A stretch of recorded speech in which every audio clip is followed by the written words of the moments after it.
My name is Arthur Beem. I'm 57 years old, and I still keep a logbook in my truck's glove box, even though everything runs digital now.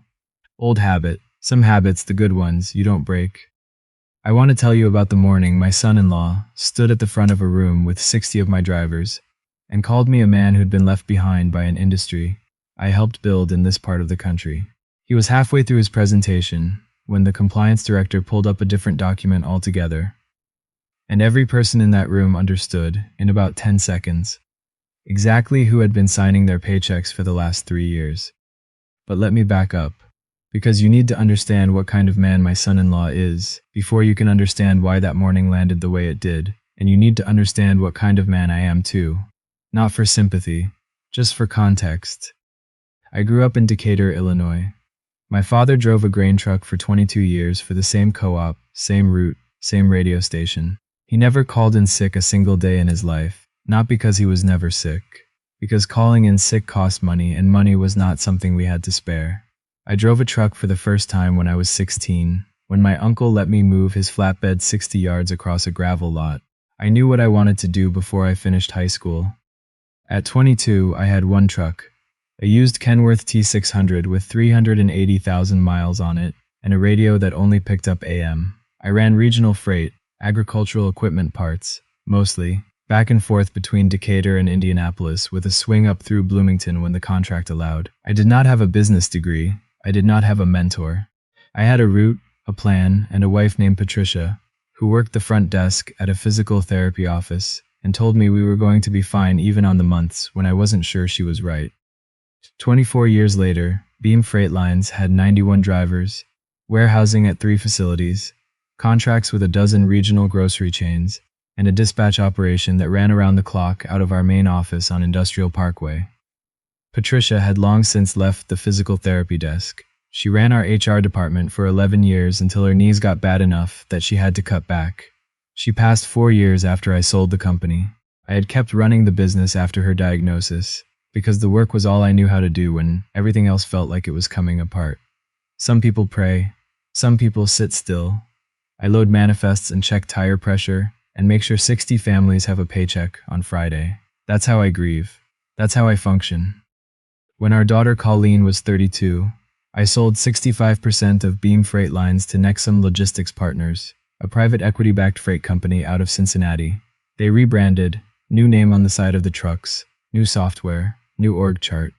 But I kept 35%, a seat on the advisory board, and one clause in the operating agreement that my attorney Gary Morse called aggressively protective. I told him I wasn't interested in the word aggressively. I was interested in the word protective. They signed it. Men who run private equity firms sign a lot of things. Colleen met my son-in-law at a logistics industry conference in Chicago. She called me that same night. I could hear the pitch in her voice, the particular kind of careful excitement she'd had since she was a kid, when she didn't want to jinx something by caring too much out loud.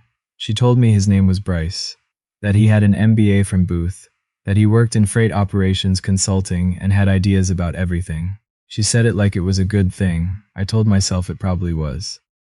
I met him 2 months later over dinner in the city.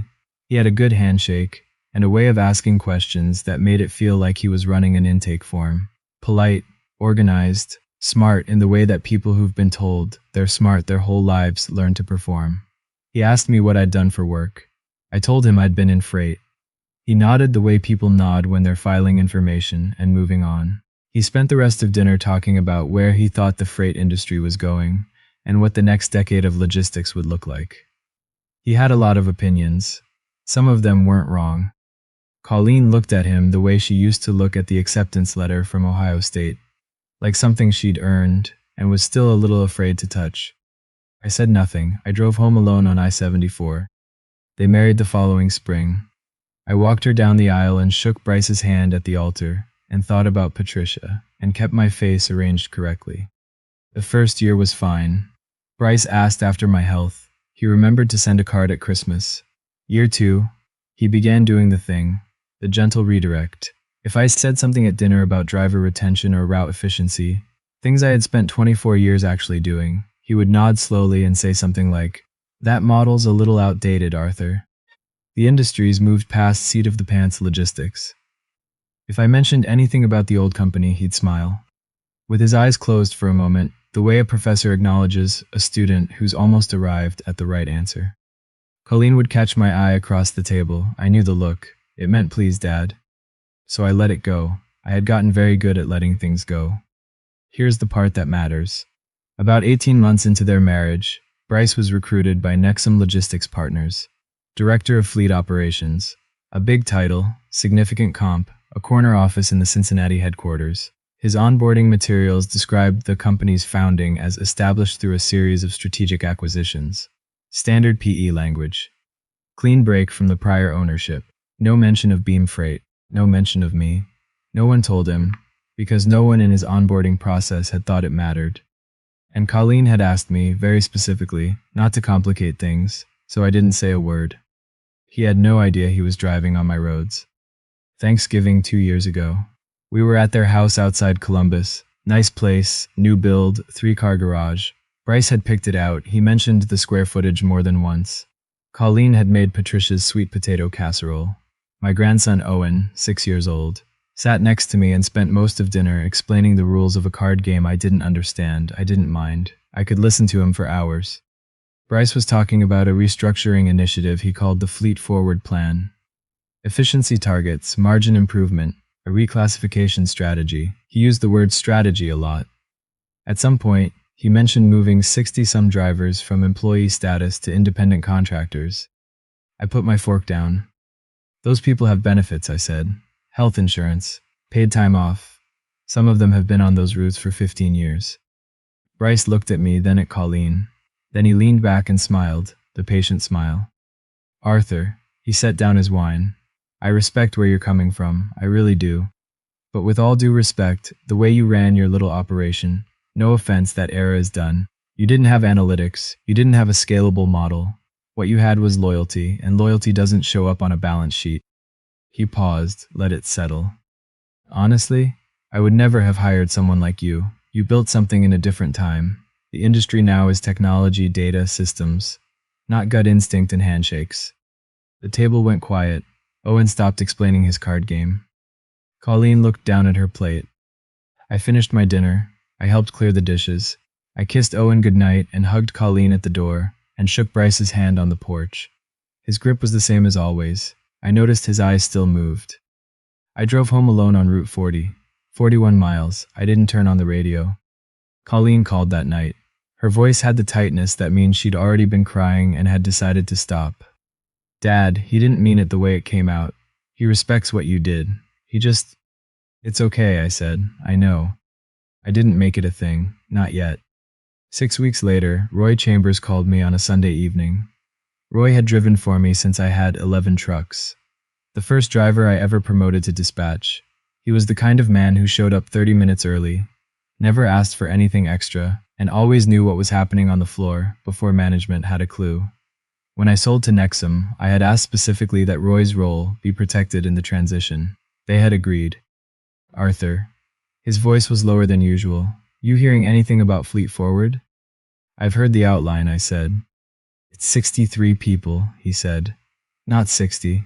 63. Full reclassification. They're calling it efficiency alignment. Benny Gutierrez has been running the overnight out of Peoria since 2009. Lori Danforth has 2 kids in high school and just refinanced her house because she had a stable job with good insurance.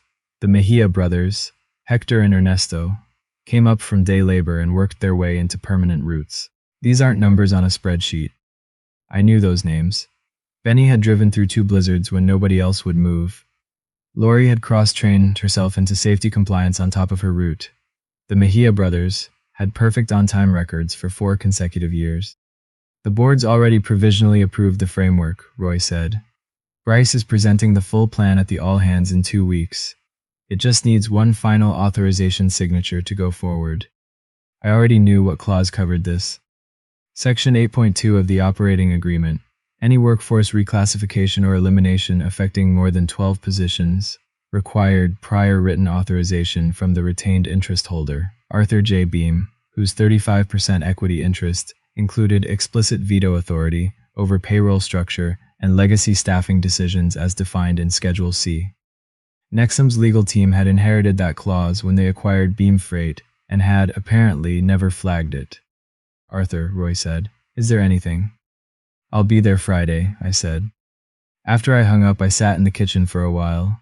"I want to be honest with you about something. If Bryce had only said what he said at that Thanksgiving table and nothing else, I think I might have let it sit indefinitely. It stung. But pride is not 63 families. Pride is not Benny Gutierrez's overnight run, or Lori Danforth's mortgage, or the Mejia brothers' health insurance. Those are a different kind of math entirely." I called Gary Morse the next morning. "Pull out the Nexum operating agreement, specifically Section 8.2 and Section 5.3. I want confirmation that both are still in effect and unamended." Gary called back in 2 hours, both intact. "Nobody's ever moved to modify either one. You want me to do something with them?" "Not yet," I said. "Just wanted to know they're there." Then I sent an email to Deborah Finch, Nexum's Director of Compliance. I'd met Deborah once, at the closing dinner, when the acquisition finalized. Quiet woman, sharp eyes, the kind of person who listens more than she speaks. The email was brief. "Deborah, I'll be attending the all-hands meeting as a guest. Per Section 8.2 and Section 5.3 of the Beem Freight Retained Interest Operating Agreement, please ensure the documentation is available if needed. Thank you." Her reply came 3 hours later. "Mr. Beem, of course, it will be ready." No alarm, no follow-up questions, just of course. That told me everything I needed to know. Deborah had been aware of who I was from the beginning. Compliance directors at PE-backed companies don't miss retained interest clauses with veto authority. She had been doing her job correctly, keeping the documentation current, waiting for the day someone with standing actually invoked it. That day was Friday. Thursday evening, Bryce called. "Colleen must have mentioned I'd be in Columbus. We've got the quarterly all-hands Friday morning if you want to sit in," he said. "Get a feel for the kind of operation we're running now. Might be educational for you." He said educational the way he said most things, like he was doing me a small favor. I said I'd be there. I didn't explain why. I drove the 41 miles Friday morning, left at 6. Same time I used to leave when I was running daily ops. I put on dark slacks and the gray chambray shirt I've had for 12 years, the one I used to wear on dispatch days. It still fits. I don't see any reason to change what fits. The Nexum Regional Hub sat off Alum Creek Drive, behind a business park, with a lot of concrete and very little character. Big Nexum sign at the entrance. Brushed steel, modern font. Nice enough sign. Nothing wrong with it. But the loading dock configuration behind the east building, the way the fuel station curved off the north lot, I had drawn that on graph paper in 2001. The dock heights, the turning radius for the long-haul rigs, every measurement came out of a yellow legal pad on my kitchen table. The sign was theirs. The geometry was mine. Roy was in the parking lot when I pulled in. He spotted my truck before I'd cut the engine and walked over. He knocked on the window. I rolled it down. His eyes were red at the rims. "Didn't think you'd come," he said. "I said I would," I said. He nodded. We went in together. Bryce was in the lobby by the coffee station, talking with 2 of his managers. When he saw me come through the door with Roy, something moved across his face. Not alarm exactly, more like a calculation being quickly rerun. "Arthur, good you made it." He glanced at Roy, then back at me. "Grab a seat in the back. You'll get a sense of how things are structured now." I said sure. I've never needed the last word to win the room. Walking through that building, I passed the break room where I'd once delivered the hardest news of my career. Letting go of a driver I'd known for 8 years when his record became a liability I couldn't manage around. I passed the wall where we used to post safety commendations. Different plaques now, different carpet. But the fire exits were where I'd spexed them after a 2003 safety audit. And the emergency generator was still tucked behind the same east wall utility room I'd argued for when the building contractor wanted to cut corners. Everything visible was theirs. Everything structural was mine. If you've ever walked back into a building you designed from scratch and watched strangers use it like it has nothing to do with you, drop a "been there" in the comments. Because there is a very specific feeling to that, and I'm not sure there are enough words for it. The meeting room held about 60 people. That morning it was at capacity, drivers and dispatch staff and a few corporate people who'd driven up from Cincinnati. Roy and I took 2 chairs in the back row. A few drivers nodded at Roy. No one nodded at me. I was just a gray-haired man in a chambray shirt sitting near the wall. Bryce opened at 8 sharp. He was good at this part. Posture, timing, the measured pause after a key point. He walked the room through Q3 performance metrics. On-time delivery numbers were up. Fuel efficiency had improved. The room stayed politely attentive. Then the slide changed. Fleet Forward Initiative, white background, blue headers, 63 positions, driver reclassification to independent contractor status, effective April 1st. The room changed. I could feel it before I could fully see it. A held breath, collective and deliberate, across 60 people. Someone near the middle set down their coffee cup. Benny Gutierrez was 4 rows ahead of me. I could see the set of his shoulders. Bryce kept talking. Cost efficiency, industry trends, scalable workforce models. The words came out smooth and practiced, and I have no doubt he believed every one of them. Then he looked up from his slide. He scanned the room the way he always did, twice around, and found me at the back, a small, easy smile. We actually have a special guest today. He gestured toward me with an open hand. My father-in-law. He used to run a small freight operation before the industry got to where it is now. Arthur, come on up here. Give us the old-school perspective. I think it'd be useful for the room to hear where we've come from. He meant it as a display, a prop, a before and after he could use to frame his own authority in the room. I stood up, I walked to the front. I thought, he has no idea what he just did. He handed me the microphone the way a man does when he believes he controls the room. I held it, took a breath. From where I was standing, I could see all 60 faces. Roy near the back wall, Benny Gutierrez in row 4, Lori Danforth on the left side, arms crossed, jaw set. 2 of Bryce's corporate managers near the front, already arranging their expressions for the politely tolerant listen they assumed was coming. I looked at Bryce. Before I say anything, can you tell the room who holds final authorization authority over workforce reclassification decisions under the operating agreement? A beat. Bryce tilted his head slightly. That's a board-level function, the Nexum Executive Committee. I turned toward the side wall. Deborah. Deborah Finch had her laptop open in front of her. She had been waiting for this moment. I understood that now, completely. She had kept the documentation current and accurate for 3 years, and she had been waiting for the person with standing to call it. Would you bring up Section 8.2 of the Beem Freight Retained Interest Operating Agreement and put it on the screen? Bryce straightened. Arthur, what? You offered me the floor, I said. I'm using it. Deborah's fingers moved. She did not hesitate.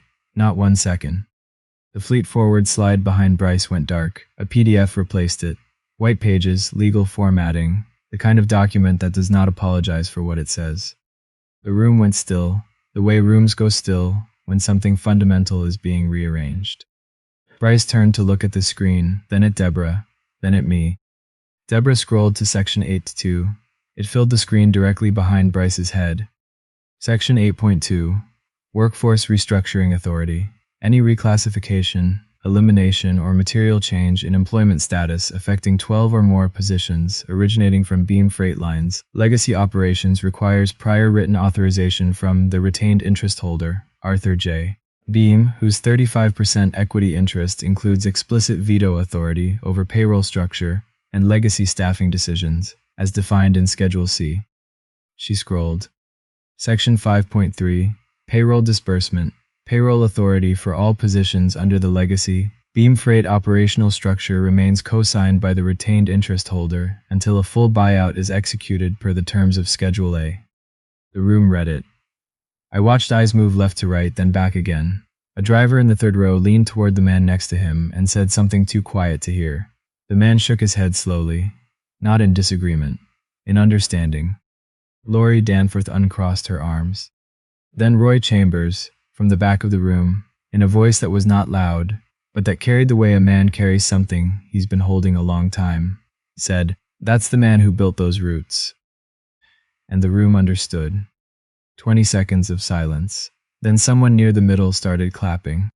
A few people joined, not a standing ovation, something quieter than that, and more specific. The sound of 60 people who had been holding their breath since that blue slide went up and finally had somewhere to put it. Bryce stood at the front of his own meeting, with a legal document projected behind his head. His face had gone the particular gray of someone who has just discovered that the ground they've been standing on belongs to someone else. I let the applause settle. To answer the original question, I said, no, I don't see value in reclassifying 63 drivers who built these routes from nothing. I'd like to walk through an alternative framework if the room is willing. No one said they weren't. I presented what I'd been building for 6 weeks, a phased transition model, route optimization through technology adoption, voluntary early retirement incentives for senior drivers approaching that window, cross-training programs to move drivers into hybrid dispatch and route roles as the fleet modernized over 18 months. It preserved every legacy position. My advisory board access had given me the operational data I needed. 35% buys you that. I'd had the plan drafted before Thanksgiving. I hadn't known exactly when I'd use it. I'd known I would.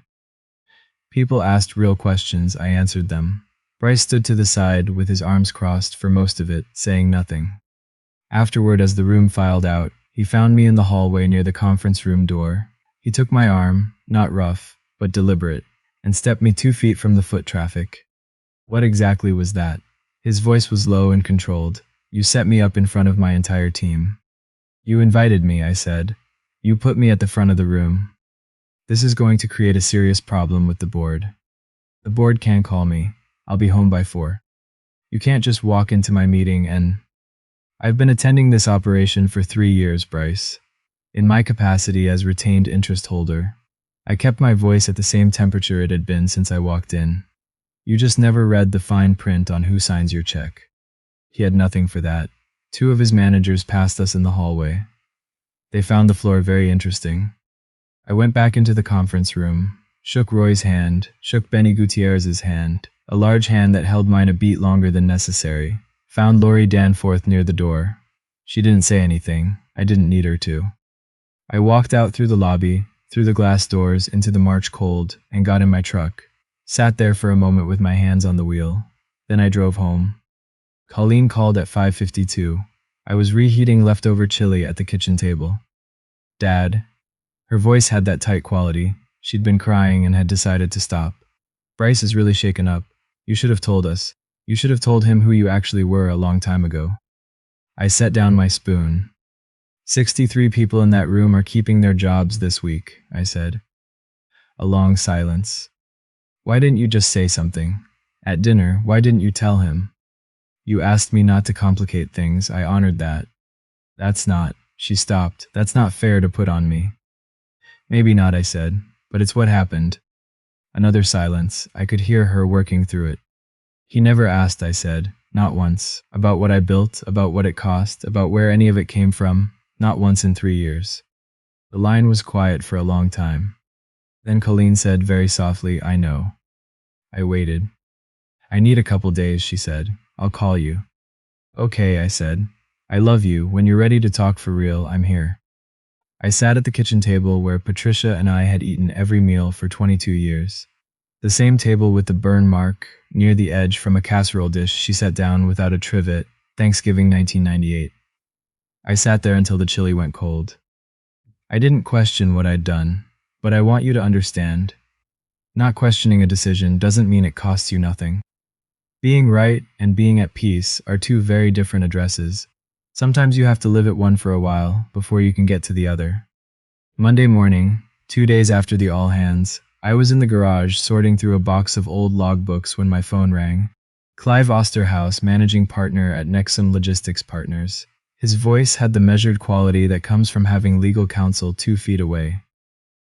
Mr. Beem, we spent the weekend reviewing the operating agreement in full. I want to be direct with you. We were not sufficiently aware of the scope of your retained authority. I understand, I said. We'd like to invite you to a formal board session, in your capacity as retained interest holder, not as a family guest. A pause.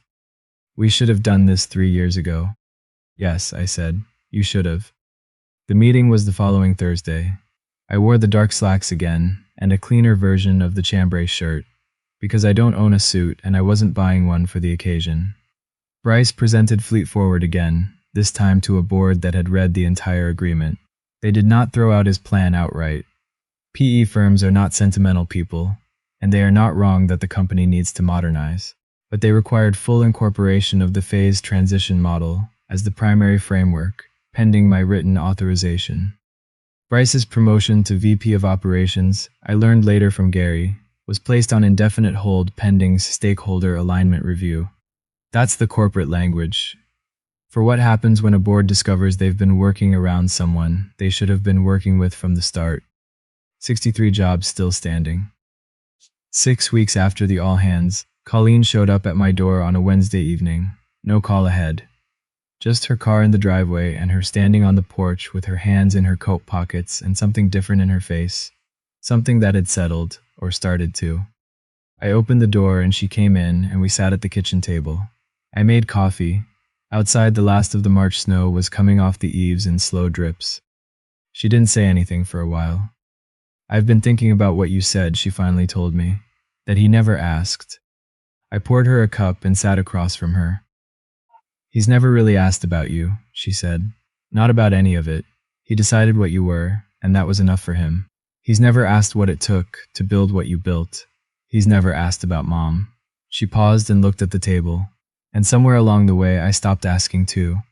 I told myself I was keeping the peace, but I was asking you to make yourself smaller, so he wouldn't feel threatened. "That's not something you need to carry," I said. "I think some of it is." She looked up. I wanted everybody to just get along so badly, and the easiest person to ask to adjust was always you, because you always did. I put my hand over hers. She turned her hand over and held mine. We sat like that for a while. Just the hum of the refrigerator, the water dripping from the eaves, and 30 years of things we didn't need to say out loud to both understand. That weekend, Owen called me from Colleen's phone, 8 years old and already braver than most adults I know. "Grandpa," his voice was very serious, "is it true you used to own all the trucks?" I thought about how to answer that for a moment. "I used to own the company that had the trucks," I said. "Now I mostly just make sure the people driving them are treated right." A pause on his end. "Is that like being a security guard?" he asked. "Something like that," I said. "Cool," he said, and handed the phone back to Colleen. 2 weeks after Colleen came to the table, Roy Chambers sent me a text. 3 words. "Thank you, Arthur." That was it. Roy is not a man who uses more words than a thing requires. I put my phone down on the kitchen counter and sat with those 3 words for a few minutes. That was enough. A few days after that, a card came in the mail. No return address visible until I opened it. A blank card from a drugstore, the kind a man grabs when he wants to say something but isn't sure exactly how. Benny Gutierrez. His handwriting filled about half the inside. "My wife told me to write this. I don't know everything that happened, but I know you showed up when it mattered. We won't forget it." I put it on the refrigerator next to a drawing Owen had sent me in January. Here's what I've had time to sit with since all of this happened. I did not go to that meeting to humiliate Bryce. I went because 63 people did not have anyone else in that room with the standing to stop what was about to happen to them. The fact that the truth also answered 3 years of dinner table condescension, that was not my design. That was just how the math worked out when you let things come to their natural conclusion. Bryce is still employed at Nexum. His framework wasn't entirely wrong. The company does need to modernize. That part was never in dispute. He's not a foolish man. He's a man who learned to confuse a credential with wisdom and a title with authority. Those are correctable errors, if a person decides they want to correct them. I notified Bryce and the board by email, brief, professional, that I'd be attending quarterly board meetings going forward in my retained interest capacity. He did not reply. Colleen says he's been quieter at home lately. I don't know what that means for them, and it's not my place to decide. What I know is this. I built that company with 1 truck, a lot of years, and every ounce of credit I could put my name behind. I never needed Bryce to believe that. But 63 families deserve to have someone in that room who was paying attention and had the standing to act on it. He would never have hired me, but he cashed every check I signed. That's the whole of it. I didn't yell. I didn't threaten. I didn't make speeches at a dinner table. I let the paperwork say what it needed to say, and I walked out the same way I walked in. Now I want to hear from you. Have you ever been in a room where someone had already decided who you were, and you had to choose whether to correct them or let it ride? Tell me what you did. Leave it in the comments. And if this story hit something real for you today, Share it with someone who needs to hear it. I'll see you in the next one.